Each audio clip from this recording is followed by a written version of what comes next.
Hello, everybody, and thank you for tuning in to the Liberty Report.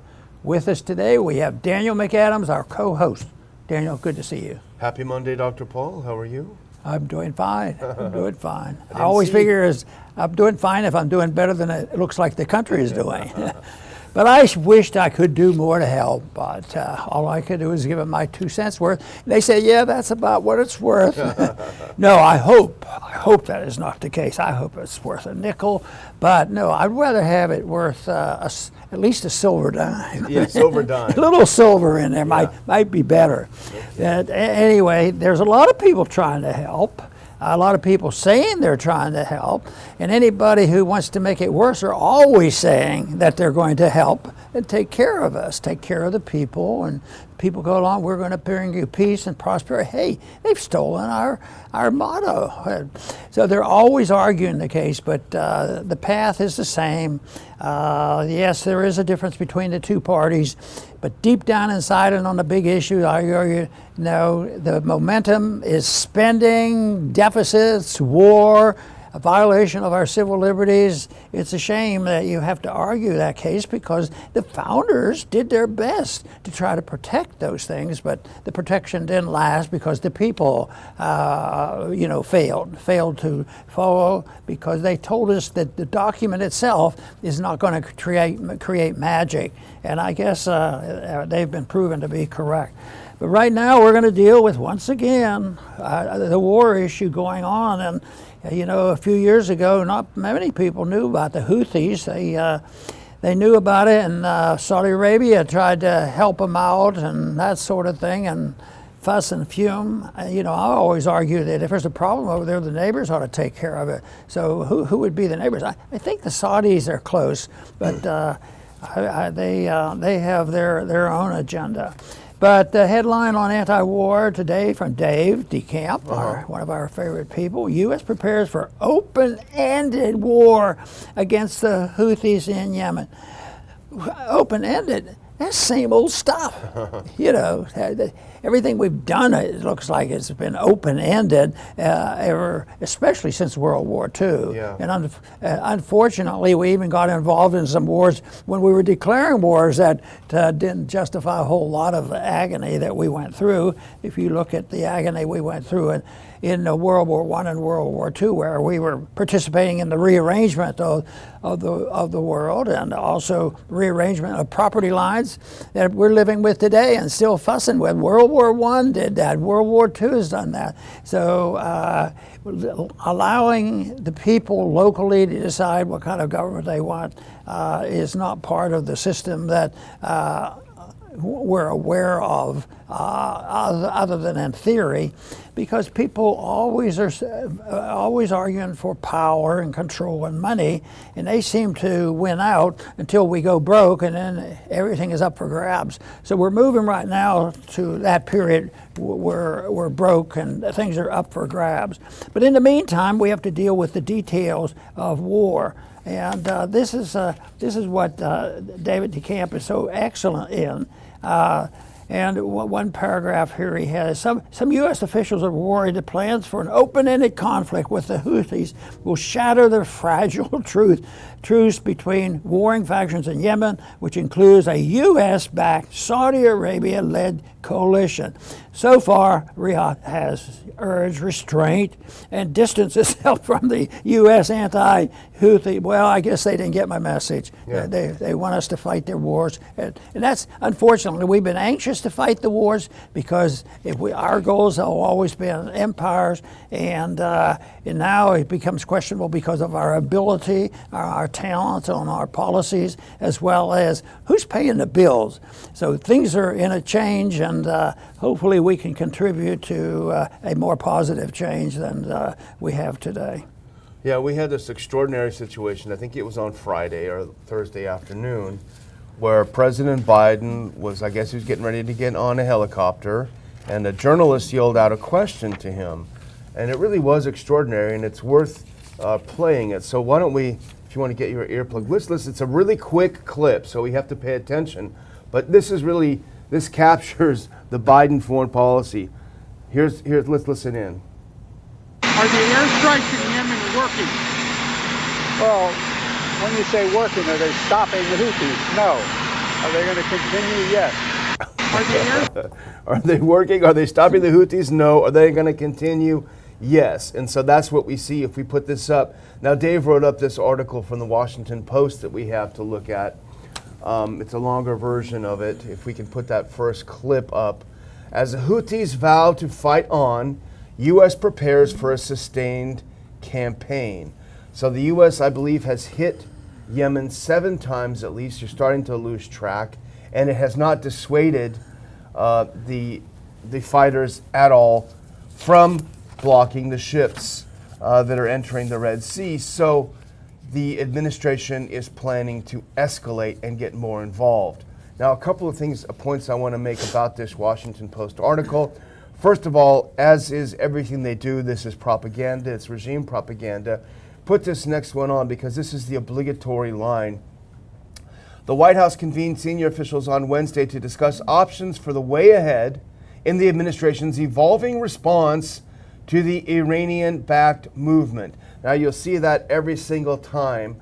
Yes, Iran is an ally of the Houthi movement, but we have allies. We have NATO allies. You never said the U.S.-backed, UK regime, the U.S.-backed German regime. This is a way of continuing to bring Iran into this operation because the ultimate goal of the Washington Post and all the neocons who run around stinking up Washington is a war with Iran. So I just wanted to point that out, Dr. Paul, to keep people in mind, keep that in mind. And I want to do one more clip before I put it on. This is from the Washington Post article because this is what the idea is all about. The administration officials describe their strategy in Yemen as an effort to erode the Houthis' high-level military capability enough to curtail their ability to target shipping in the Red Sea and Gulf of Aden, or at minimum provide a sufficient deterrent. Now, once again, this is more propaganda than truth because this is written in a way that suggests that the Houthis are simply firing missiles at every ship that goes through. They're not. And they've said it before. They are targeting ships that are going to and from Israeli ports as a protest against Israel's activities in Gaza. There's a specific reason. It's not willy-nilly, but you won't see, unfortunately, the Washington Post point out the reason they're doing it, because the reason, when you suggest it, means that really there is less reason for us to get involved at all because they weren't targeting us before we started shooting at them. You know, it's been going on. It's been in the news more recently than a few years back. But the U.S. backed, comes from that article, backed Saudi-led war against the Houthis killed. This was a number that I was shocked, but I shouldn't be. Killed at least 377,000 people between 2015 and 2022, according to the UN.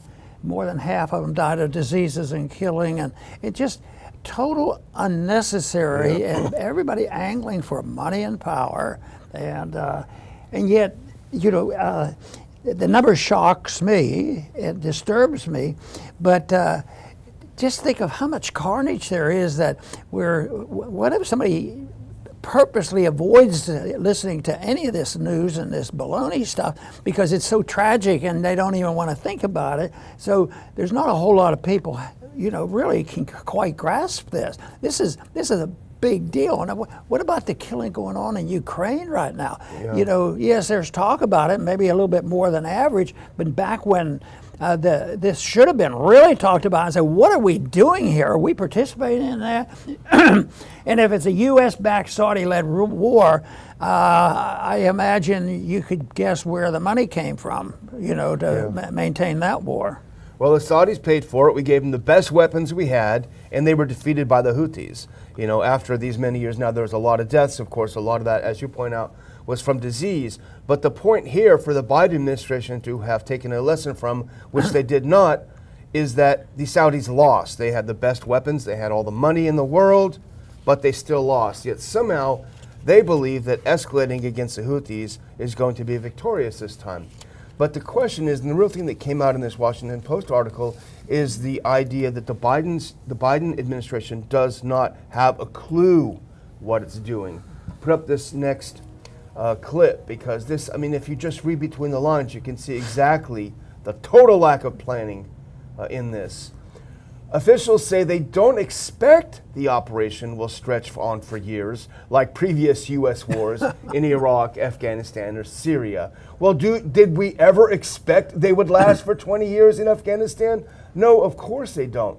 But this is just an example of the absolute lack of planning. And I think, Dr. Paul, and I think you would echo this, it goes back to the fact that they are doing this without the involvement of Congress whatsoever. Yes, that's where the tragedy is, because that's where it could have been prevented. So the desire isn't there to prevent it because the lobbying efforts by the various factions. So usually we have representation on both factions, that groups that they come, and that's why the politicians roll over. But there's always a pretense, and that's what's so disgusting. Right now there's a pretense that we're going to do something, but if you're serious about a pretense, you're the worst people in Washington. Yeah. You mean you'd close down the government? Well, what we're trying to do is trying to prevent the calamity of government and turning a very serious situation, even here in the United States, making it much worse because they can't do this on printing press money. Eventually, there are ramifications for that, and there's going to be serious problems here in this country. So that's where it is, and your point is the right one. Where did they get this authority? They just took it, but they're not the first ones. If you compare it to what Jefferson did when he wanted to do something overseas in the early years, he was meticulous at going to the Congress. But it's one thing that they want to stay away from because the Congress might put their foot down. Yeah. But right now it's going to continue like this, and the war looks like it's not going to end soon there. And of course, we can't say much about the total war ending in Syria or Iraq. Iraq's getting more involved, and then we have Ukraine going on. And what do we have? We have people getting up and saying you're un-American if you're not ready to go to war against China. Yeah. That's what they want. Disgusting. Well, if you can put that same clip back up, because there's another point from the Washington Post article, and I'm sorry to go deep into it, but I think it's a signal to us what's going on. So the administration says they can identify no end date or provide an estimate for when the Yemenis' military capability will be adequately diminished. They have no idea what victory looks like, is another way of saying this. And they're acting as if they're fighting an army with army bases, but they're not. The Yemenis use mobile weapons and they hide them in tunnels. Everyone knows this, apparently except for the Biden administration.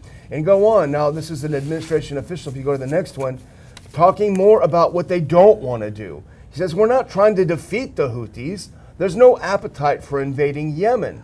The appetite is to degrade their ability to launch these kinds of attacks going forward. So what this is an American narrative. Our narrative is, here's what we want the world to look like. Oh, we don't want to do anything like go to war. In fact, we're not even going to call it war. There's this next video clip is fascinating because this is, I believe, the State Department or Pentagon spokeswoman, and she's asked by a journalist, you've hit them 5 or 6 times. Are we not at war? If we can cue that one up and listen to it, because this is a startling exchange, if you ask me. It's about 42 seconds. Dr. Paul, you're going to want to get your earpiece on and listen to this State Department briefing of the administration. You said that we are not at war with the Houthis, but if this tit for tat bombing, we bombed them 5 times now. So if this isn't war, can you just explain that a little bit more to us? If this isn't war, what is war? Sure, Laura. Sure. Great question. Just wasn't expecting it phrased exactly that way. Look, we do not seek war. We are not at war with the Houthis. In terms of a definition, I think that would be more of a clear declaration from the United States. But again, what we are doing and the actions that we are taking are defensive in nature. Okay, good stuff. We don't seek war. You are bombing them. You are literally bombing them. That would be like if you went up to someone and punched him in the face for no reason and said, well, I'm not seeking a fight with you. So then why are you punching me? What would it be like without somebody to clarify things for us? This really helps it. But did somebody write one time and say that we'll end up with perpetual war for perpetual peace? Yeah. And this is baloney that they have. You know, and it's perpetual, for sure. Yeah, well, she let something slip, though. She said, well, we're not at war because we don't have a declaration of war. It's interesting that she recognized that that's important, yet nevertheless they feel that they have the right. It's self-defense, however many thousands of miles away. The people in Yemen they're about to invade us. You know, that reminds me of when I had that little debate and made them vote on going to the war in Iraq, and one of the members got up and said, oh, this is important that it's not a declared war because it alters a lot of things. It sets up a new set of rules regarding insurance and different things like that. Yeah, that was interesting. That was. Now here it's getting even worse, Dr. Paul, and I hate to keep doing this, but let's look at this next clip because here's why Biden is doing this. There's no more audio. It's just from the article. The officials said Biden believed the United States had to act as what they describe the world's indispensable nation. So that's the reason why he is attacking and escalating in Yemen. Not because it's in our interest, it's our vital national interest, it's because we are the world's indispensable nation. And if you go to the next one, this is the last one I just want to say about this from the article. U.S. officials are also concerned that attacking the Houthis has thrust the U.S. into a conflict with little exit strategy and limited support from key allies.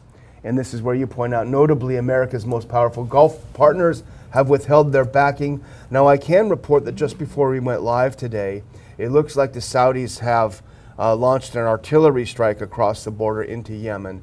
And that is a very dangerous escalation. It's one that Washington will love because what it means, or what it could mean if it continues this way, is that the Saudi-Iranian rapprochement, which was very significant, may start to unravel now if the Saudis start attacking Yemen again. So you can only imagine the neocons in Washington rubbing their hands together and saying, more please, faster please. You know, in a way they're bold because in between the lines they're telling the truth that they don't want to deal with reality. They don't want to deal with the declaration of war or anything else. So they're excusing themselves.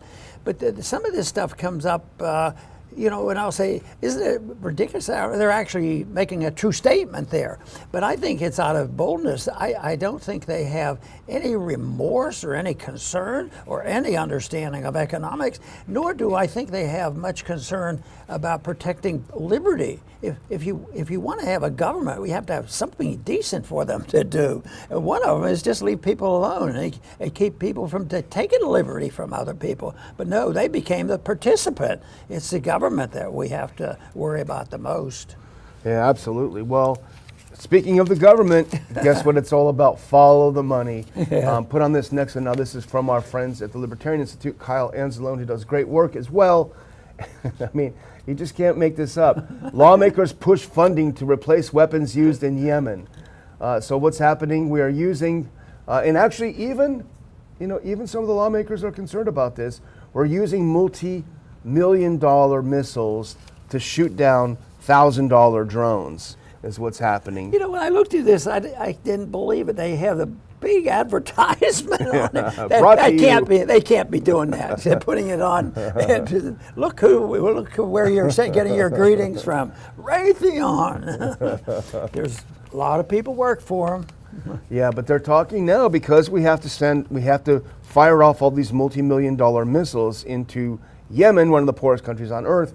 Well, we need, and put this next one on, this is Politico reporting, and as reported by Anzalone, that as American warships burn through expensive missiles against Houthi targets in Yemen, lawmakers, lobbyists, and the Navy are angling to use a multi-billion-dollar national security supplemental to replenish the Oh, inventory. I can't believe Supplemental. they would do that. I think I worried about that a little while ago. Yeah. That's what they do. It's never finalized. So that's the reason that people who listen to government reports and try to protect themselves, both in protecting their liberties and protecting their finances, they might as well not pay much attention. But I think it's pretty easy if you just look a little bit and observe what our recent history's been all about. You can anticipate it pretty well, and it'll make you look like whoa, how did he know that was going to happen? Well, they've sent us a lot of signals out because they've been doing it over and over again. But the same people who have been right about warning about the conditions that we have now, how these wars perpetuate, are also making other warnings that not many people are talking about. What happens when the bankruptcy is conclusive and they know it, and just monetizing debt is not available, not because they don't want to, it's run out of steam. And I think that's what we're facing. I mean, remember when bin Laden said his goal was to draw the U.S. into that region and spend a lot of money and lose a lot of lives? Well, it seems to me like how this sort of asymmetric warfare with the Houthis is the same kind of thing. We're going to throw up these little drones that cost a couple dollars, and you're going to launch a Tomahawk that costs millions and millions of dollars, and we're going to do it over and over and over again until we bleed you dry. And make a certain segment of the population very rich. Yeah. Oh, yeah. Yeah. That's tragic. Well, somebody knows how this works very well. We put on this next clip, and that person is our Senate Minority Leader, Mitch McConnell. And he said that fighting in Yemen means Congress needs to add further spending for munitions to a supplemental military funding package. He said, as I've warned for weeks, using million-dollar missiles to defend against $1,000 drones strains an already insufficient inventory of long-range capabilities. So that massive, massive, massive military spending bill, that was just the tip of the iceberg. We have to put a massive supplemental in it so that Raytheon and all the others have something to show. He complains about the policy they consumed all these weapons.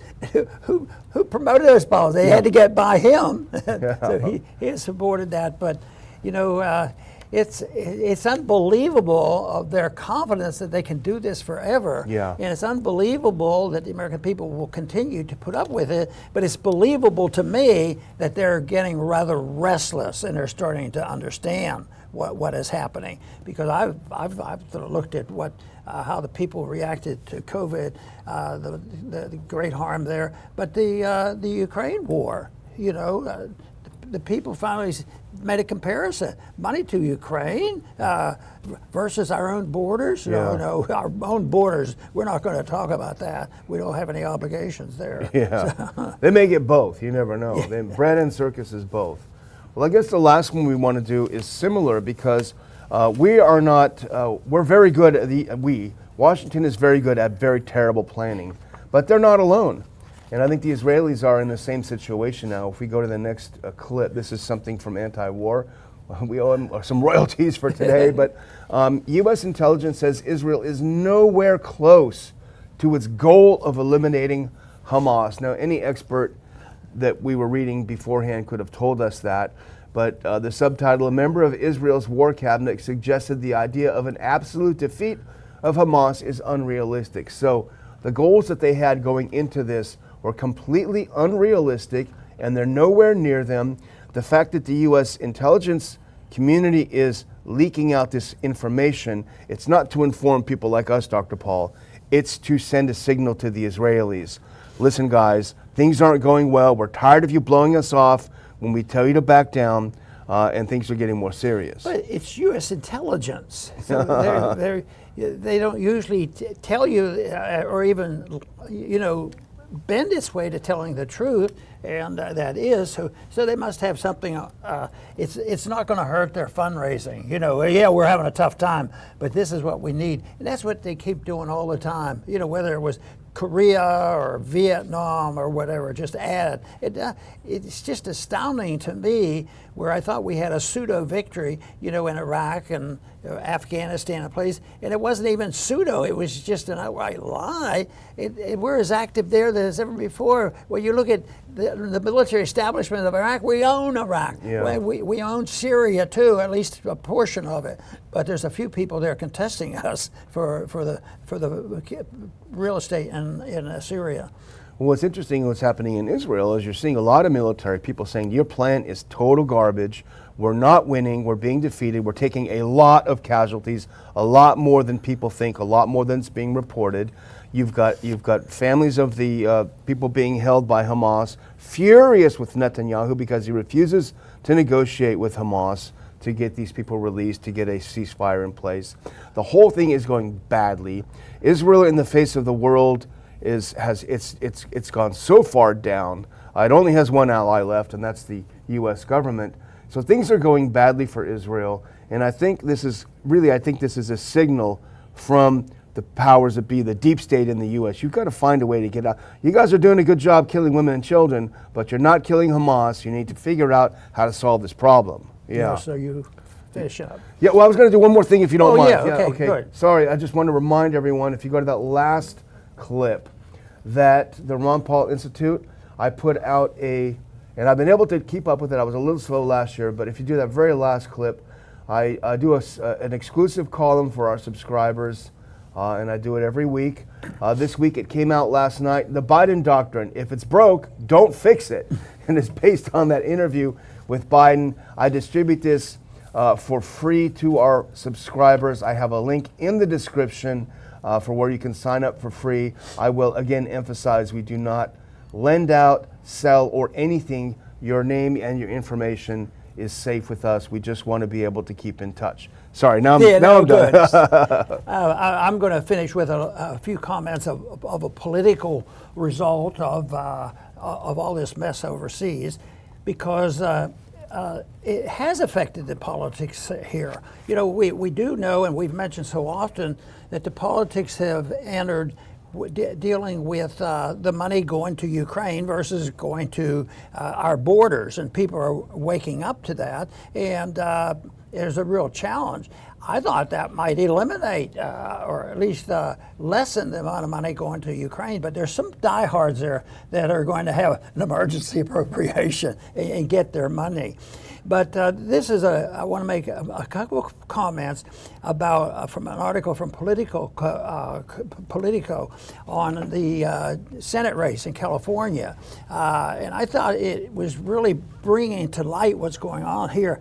And the title is "The Single Biggest Issue is Dividing California's Senate Race." Well, that's good. So they have three senators running for three candidates running for Senate. Schiff, everybody knows about him. Oh, yeah. Adam Schiff, and then Barbara Lee. We know a little bit about her, and we have some respect for her. Sure. And then there's Katie Porter. And the interesting thing here is Schiff comes out as being very, very strong Israel. Oh yeah. That shouldn't surprise anybody. Pro-Israel, and he would be joined by a lot of Republicans. Oh yeah, for sure. And then Barbara Lee, who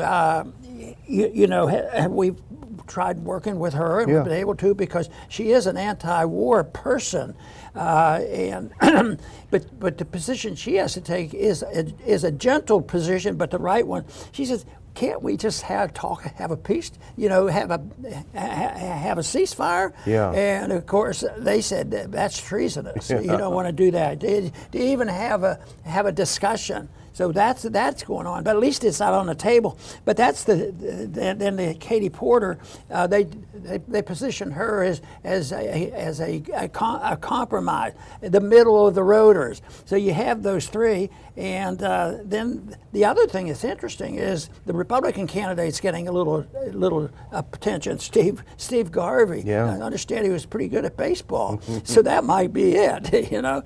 So we'll wish him well, except I don't think we can depend on him to call and say, "Hey, I want to be on your program because I agree with you on your foreign policy." No, I don't think so. But anyway, that's still interesting. So this issue of foreign policy has gotten involved in one big political issue in California. And it'll be interesting to follow that and see if there's any good news to report, and not have all just the pro-war people win all the marbles. So I would like to once again, as usual, thank our viewers for tuning in to the Liberty Report, and please come back soon.